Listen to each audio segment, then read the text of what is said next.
Warning, censorship. Warning, censorship. Warning, censorship. Warning,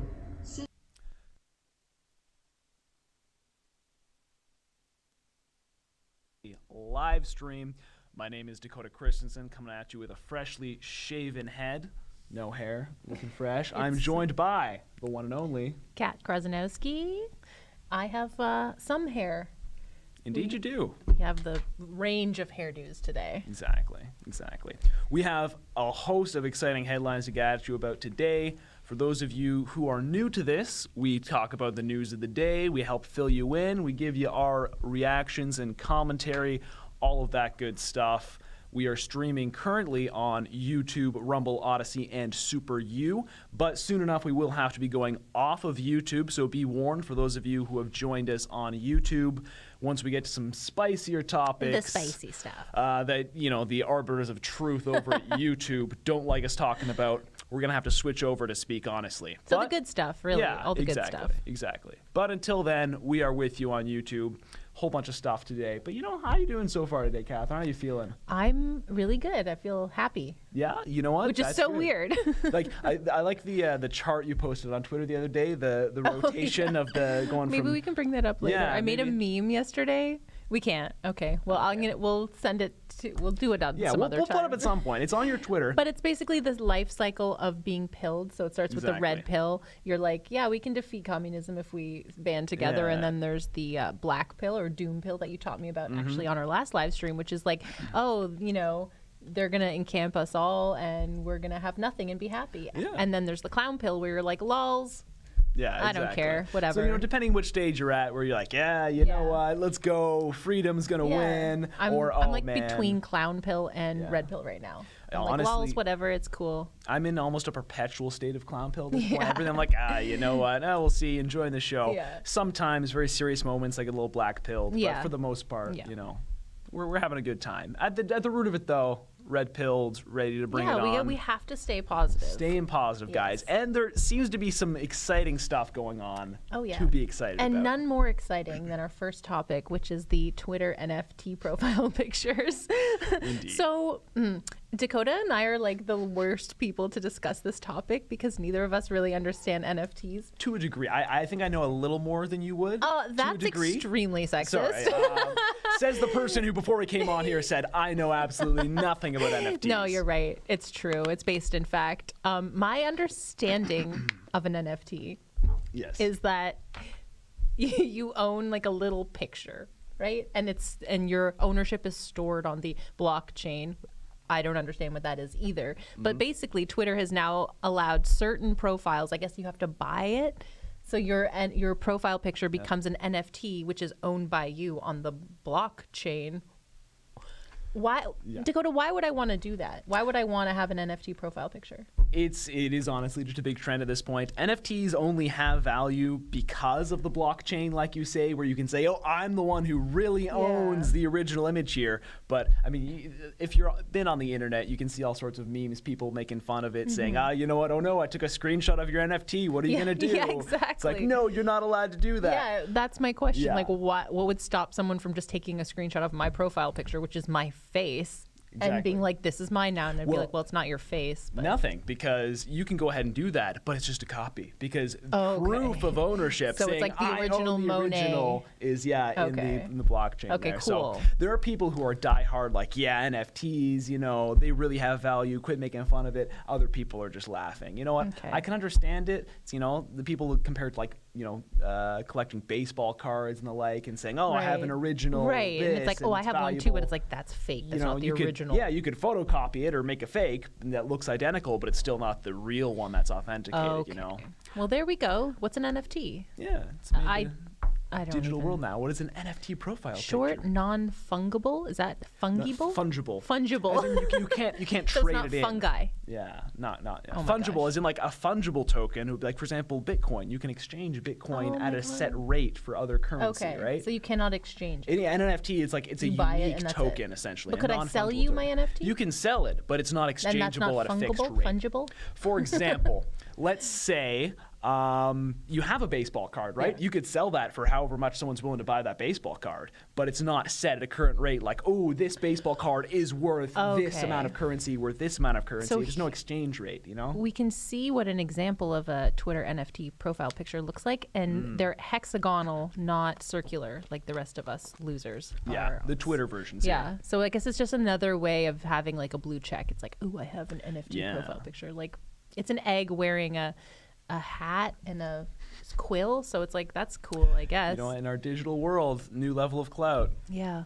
Well, I don't think I'll be getting one. Yeah, no, it's like, I can understand the novelty of NFTs, especially originally, where it's like, oh, I have this essentially a digital painting. It's cool. I'm going to trade that. It's the future of trading art. But the whole Twitter thing, I think, has taken it a step too far, in my opinion. That's going to be a no from me, dog. Yeah. Well, that's fun, what the kids are doing. Thank you for teaching me things. 100%. Should we talk about Ontario?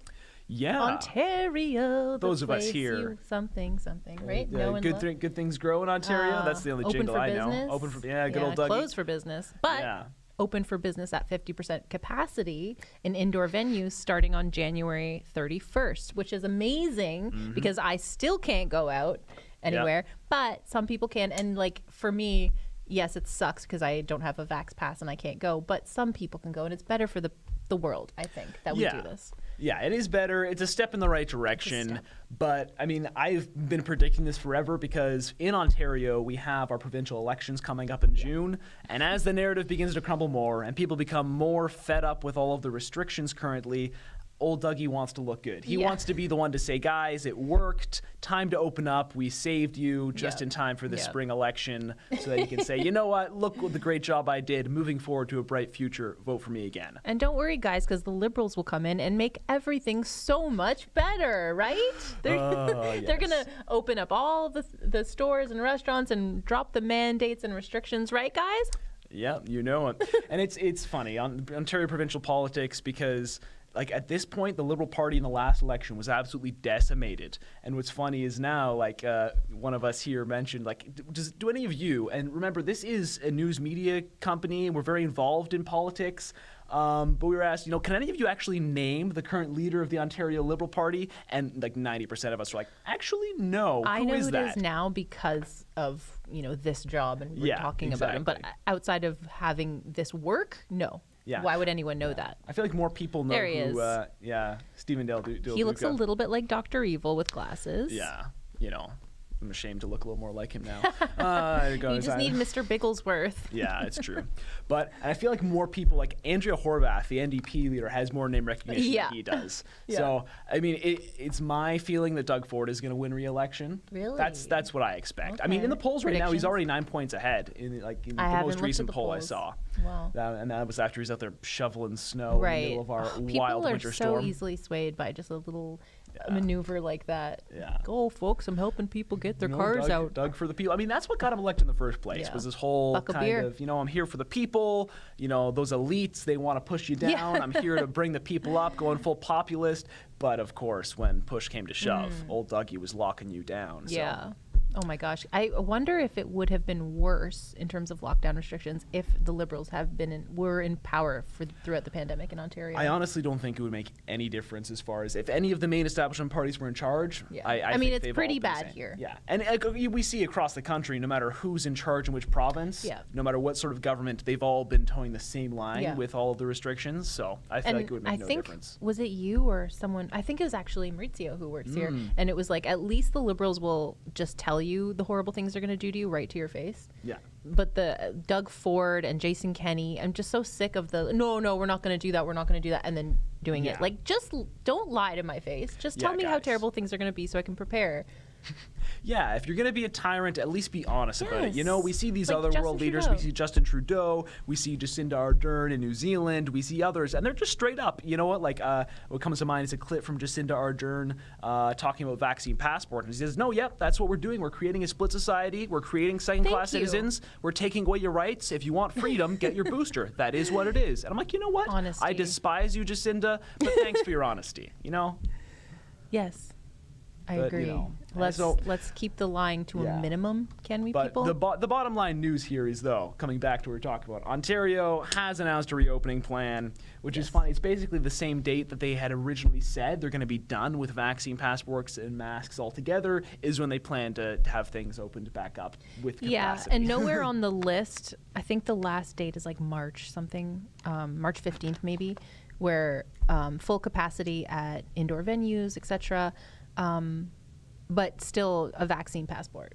Yeah. So it's like, and mask mandates. So in no way in their plan is it like clear when we're going to have no vaccine pass or mask mandates. Yeah, which is completely different than their previous plan where they promised by January, no more vaccine passport, by March, no more masks, back to normal. I never believed that. Well, yeah, exactly. We're essentially back to where we were before this most recent kind of reversal of opening up. So we're having fun. We're, perpetual lockdowns forever. You just got to get a goat farm, and just give up on society. Honestly, it sounds good to me. I would love to we have own any property, period.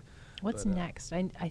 We have this new system where we can see what's coming up next, and I'm trying to use that, but no, I think we can't rely too much. But anyways, I think that kind of covers onto any other kind of news relating to that Ontario lockdowns. That's kind of the bottom line. No, just go to your like anyone who's vaccinated. Please go to restaurants and support your local establishments because these people are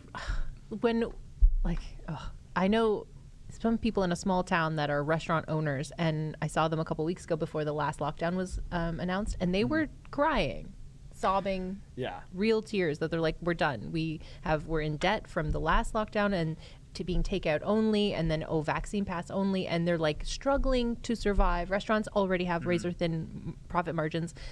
They were like devastated. So let's go out and support them as much as we can. People who are unvaccinated, order takeout. I know.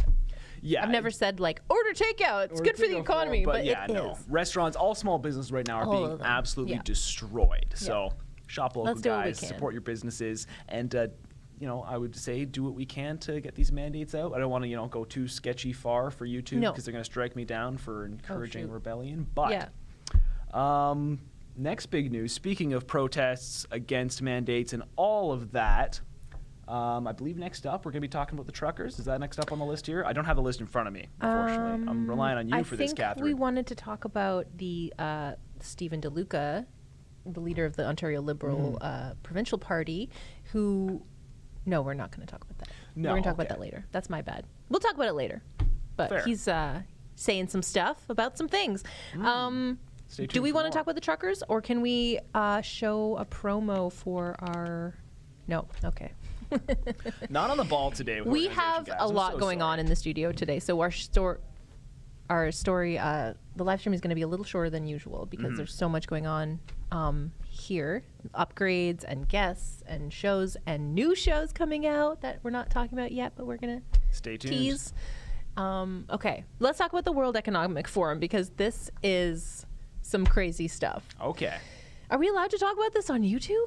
We're gonna do it. Let's tread lightly. Let's do it. The World Economic Forum is very out there, and they're an official organization out in the world. They're here. They're very open with all their stuff. So you know what? I'm sure YouTube loves them. Why not talk about them? So the conspiracy theory of the Great Reset has been something that has been talked about for a long time in certain circles, and now the World Economic Forum is coming straight out and saying, "Yep, we're planning a Great Reset. It's going to be about climate and equity and equality and yada, yada, yada nonsense.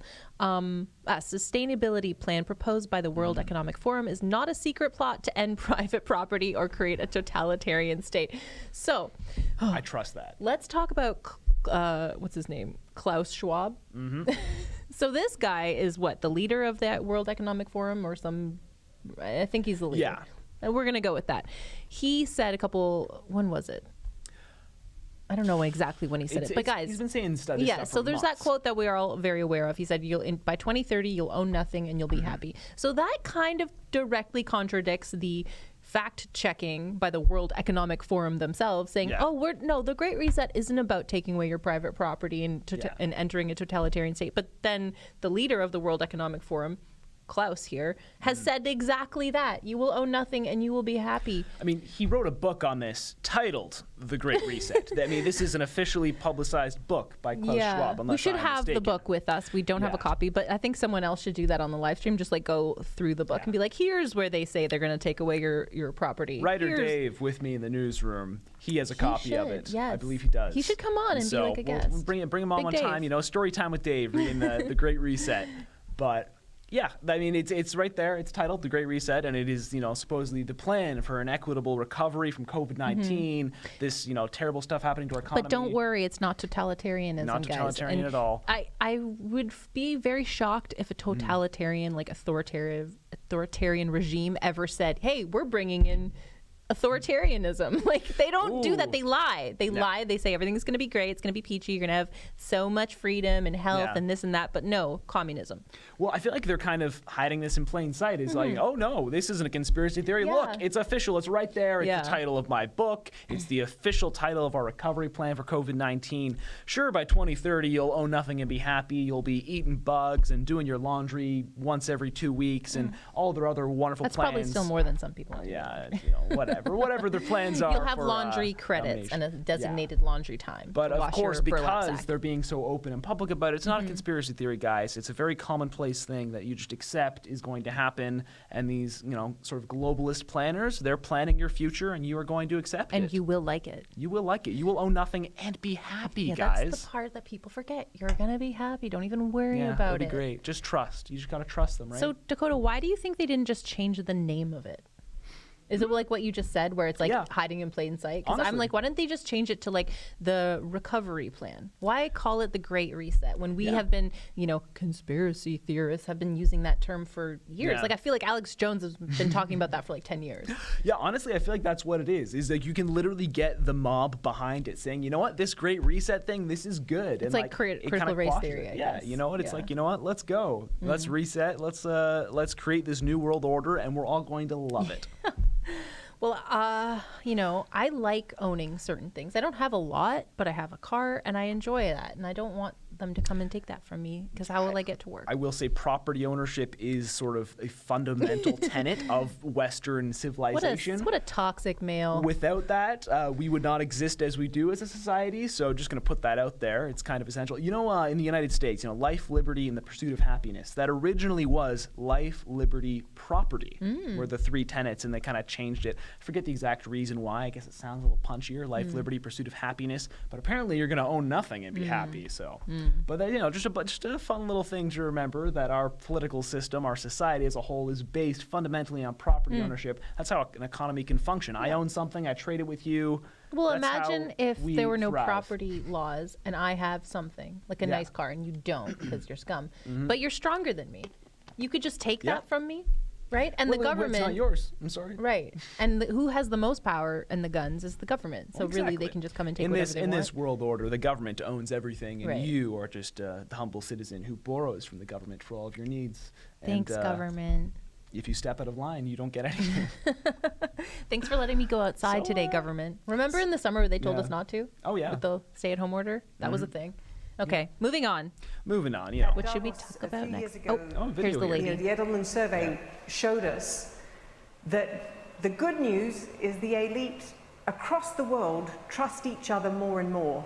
So we can come together and design and do beautiful things together. The bad news is that in every single country they were polling, the majority of people trusted that elite less. So we can lead, but Elite, but at Davos a few years ago, She's who would have right. thought? Who would have thought they trusted the elite less? And oh no. It's like these elites being like, why don't they trust us? Yeah, Like, it's such a good thing. We're all Yeah. getting along Yeah. so well. So if only the plebs below us trusted us to control yeah. their lives. Are they indoors at an indoor venue? Like, it's just so funny because they're like gathering with each other and meeting each other, and it's important to have these meetings face to face. But like kids, I mean, thank goodness kids are now back in school. Yeah. For now in Ontario, but we're all supposed to be locked down, stay at home if you can, reduce travel, reduce your contacts. But these people are like, no, we're going to have a meeting about talking about how elite we are and how nobody trusts us. Why could that be? Well, and on a note on that of school being back in person, I'm just thinking now, my sister-in-law, was just sharing on social media her experiences with her kids, my nieces and nephews going back to school here in Ontario. Absolutely atrocious. Apparently they have to sit there like masks on. They're not allowed to talk to their classmates while they're inside. They're forced to sit there, stare, like during their nutrition breaks as they call them. They're not allowed to talk with anyone. They have to sit there in a corner, eat their food, mask back on, sit silently. Like they're just divided, and the only time they actually get to see anyone or do anything is being outside, like before and after school, and that's it. That's messed up. Yeah. I was talking to my mother about this, and I was like, if I was in school today, like in elementary school, I would be failing out. I would be just a mess. School for me was all about clubs and sports and friends, and that doesn't bode well for my academic career. But I ain't a lawyer, so but I would have fallen so far behind. I would have been a freaking mess, and I'd feel so bad because some kids do really well with just learning the facts. Just sit there, learn, read this, regurgitate, you're a genius, that's fine. But some of us learn in different ways, and there are no avenues for a kid like I was to express their enthusiasm and creativity and present stuff and interact. Like we're gonna have a whole colony of little sad psychos. Yeah, no, well, we were talking about this on a past live stream. There was in BC, like the grade 10 literacy test that you do. Yeah. Like they were showing the results of that. First of all, most students weren't even completing these tests over this past year, but it was crazy. I think it was something along the lines of only 75% of people who did take the test actually passed it. So that's only 75% of high schoolers in BC were considered literate. And for a numeracy test at the same level, only 40% were passing this. So I guess I don't think they had the numeracy test when I was in school. Well, I don't think I would have passed that in one. Ontario, that's in grade 9, I think. It's like the grade 9 They definitely did EQAO. not have that one. I don't know. I did that or one. Maybe it wasn't called the numeracy. No, it's like the EQAO math test or yeah, whatever. yeah. But anyway, we're screwing ourselves over in school for children, bottom line. Kids are the future, but we don't care about them. It's funny because this whole thing was, the whole pandemic and the lockdowns was all to protect the elderly and the children who are, not super susceptible to COVID, but to protect them from the negative effects of having this disease rampant. Their parents are getting sick, teachers are getting sick, but now we're just like, screw the old people, screw the kids. Like, when are we going to start caring about the people whom we're supposed to be protecting through this whole initiative of lockdown restrictions? Like, especially with Vax passes going to, this was, kind of old news, but going to QR code only. I saw some people on Twitter reacting to the reopening announcements, and they're like, yeah, but when are you going to prevent restaurants from accepting paper Vax passes? And it's like, so old people, how many grandmas do you know who have smartphones? Yeah. Like maybe we know some grandmas who can use the internet. Like my grandpa, before he passed away, could use Google and email. That was pretty cool. But like smartphones with apps, I had to teach my dad just yesterday how to close apps on his iPhone. He had every app he's ever used open on his iPhone. He's like, oh, my battery drained so quickly. I'm like, yeah. So how many grandmas are able to get their QR code and go into a restaurant? And it's just so sad. Yeah, no, it's really sad to see. Kids and old people are the people and poor people. Yeah, and single people. We got a clip here relating to students and mental health and all of that. This is such a good clip. Yeah. Our own mental health is much less important than making triple vaccinated adults feel safe. Thank you for teaching me that even the most minute risk is not worth taking. Life is best when you take the path of least resistance, with no chance of failure and definitely no chance of catching a cold. Thank you for not reaching out to the students to ask how we feel about masks, because if you did, the majority of students would say that they hate masks, and then you might second guess your decision to make us wear them. Thank you for allowing me to experience the anxiety associated with never seeing facial expressions. Thank you for teaching us that we should never question authority or think critically, but instead we should follow whatever the people in charge tell us to do. Obedience is best. I realize now that thinking for yourself is overrated and not really necessary when you can just make decisions based on fear. Thank you for pushing your irrational fears and anxieties on me, because I didn't already have enough to worry about. I realize now how easy I had it when I only had to worry about my classes, my grades, SAT, and getting into college. Thank you for teaching me that being a morally superior person only requires that I cover my face for 8 hours a day, and that the most morally superior people wear 2 masks or even 3 masks. As you know, states around us, Indiana, Wisconsin, Iowa, Michigan, and Minnesota, which have 2.5 times more students than Illinois, don't force kids to masks. I'm with you, though. These states are out of control, recklessly putting kids at risk of misery and death every day. Masks work, even if these states have the same outcomes as Illinois. Speaking of data, thank you for staying silent about masking, despite the fact that COVID has a very high survival rate in kids my age. Who needs data anyway, though? We all know that it will never be safe to see anyone's face ever again. Throwing down some fire. What?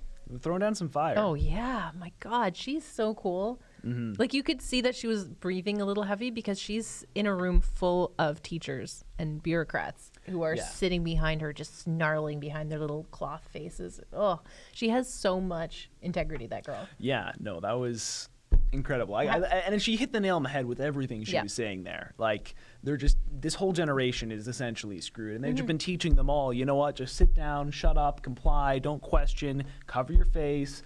And, don't even bother looking at the data or questioning anything for yourself, because we know what's best. Trust us or else. Just going to raise a bunch of little authoritarians. Yeah. This girl's like, no.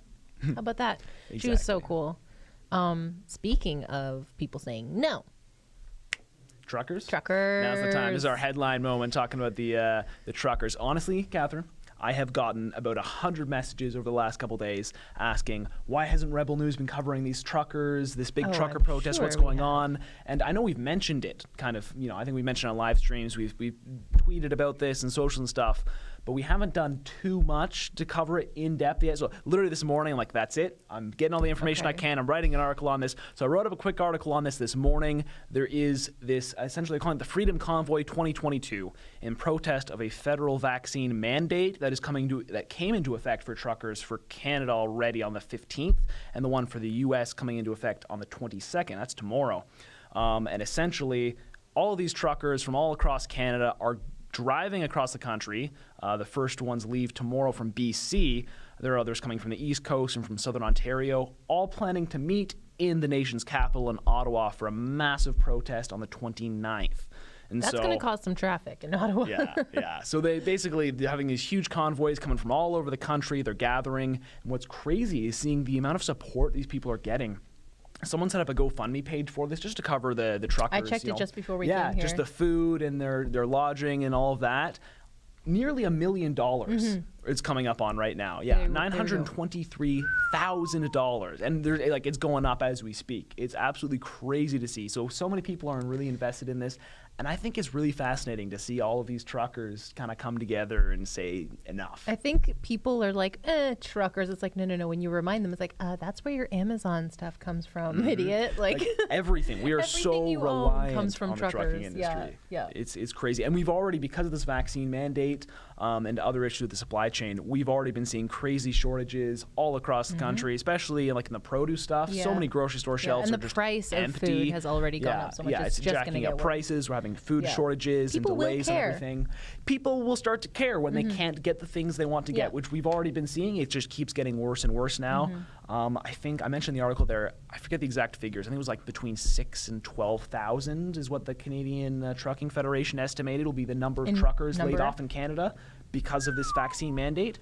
That's insane for a supply chain that's already suffering. Up to 12,000 individual truckers. Yeah, we can double check on the article there. Canadian Trucking Alliance. Yeah, 12,000 to 16. 12,000 is the bottom line. 16,000. That's where I got the 6 in my head from. So, yeah, can you imagine? We're already struggling. Even before this vaccine mandate was considered, we already had a struggling supply chain, and we're seeing issues. Now, with this on top of it for all across U.S. and Canada, we're seeing supply chain chaos. It's going to be a nightmare. I'm going to have to start making my own lip gloss instead of beets and clay.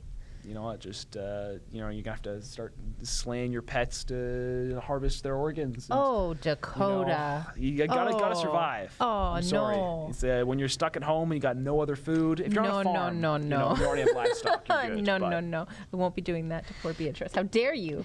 Knowing my dog, how could you say that to me? I'm sorry, when a man's got to survive. No, I'd rather die. Yeah, okay. That's fair. That's a principled stance to take. I respect it. So that's, I think, is it safe to say we support the Truckers Initiative? I don't know you about. can speak for you know yourself what? personally. Rebel News is not going to make that statement, Yeah. but Catherine will. I support. Catherine supports it. Yes. I mean, we do love freedom. We are anti-vaccine We do love mandate. freedom. Yeah. And we will have a man on the ground, stay tuned, actually covering the truckers' On the convoy that 29th? moves across Canada. No, like literally following the convoy as it Oh. moves. So stay tuned for that. Campaign will be launched later today, I believe. Okay. But just a little teaser for you there. We will have coverage on the ground of this whole convoy. Where movement. aren't we? Where aren't we? We're all over the place. But you stay right here, because like I was saying, I got so many messages saying, why isn't Rebel News covering this? Like, don't worry. The convoy hasn't even left Yeah. yet. We will be covering it on the ground. We're going to be It's trying to get huge interviews. news. Huge news. Yeah. But Even stay the National tuned. Post is talking about it. Yeah, Wow. exactly. No, it's getting a lot of The attention. conservative newspaper. Yeah, exactly. There we go. But I And feel they like- didn't even make it like they didn't even make fun of it. Yeah, They were no. just like, here's something that's happening. Like, It's thank true. you. You don't need to put a Thank you very weird much. spin on it. Yeah. No, and I feel like so many people are so invested in this. I feel like a lot of people are putting a lot of hope into this, because I feel like we're really reaching a boiling point for so many people.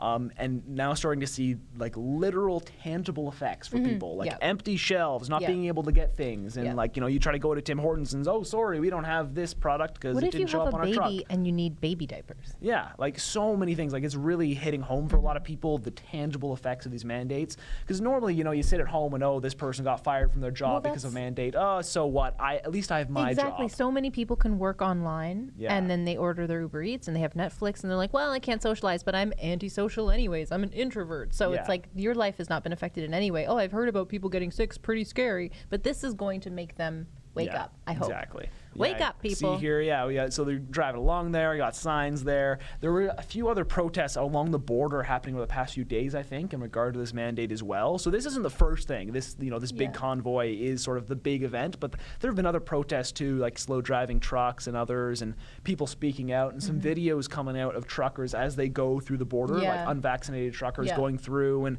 kind of saying, no, I'm not going to show you my proof of vaccination. What are you going to do? It's been interesting to see the effects of this. I look forward to watching it and I wish them the best of luck. Yeah. Shout out to all our truckers out there, because even beyond talking any COVID stuff, any mandates, like people always say, the truckers, we got to remember how reliant we are on our Yes. supply chains Yes. and how literally commercial transport trucks move the world. Yeah. Anything we have or need comes through trucks and Yeah. trains and on ships, and trucks are kind of the main ground point of that. Without them, you don't have food in the stores or anything on the shelves or anything being delivered to your home. So Yeah. Like if you live in a city, like, where, do you live in the city? I live GTA? kind of just outside. Okay, so if you basically live in, I don't know about the GTA, but if you live in Toronto or any major city, it is probably true that there is not enough food produced, grown Oh yeah.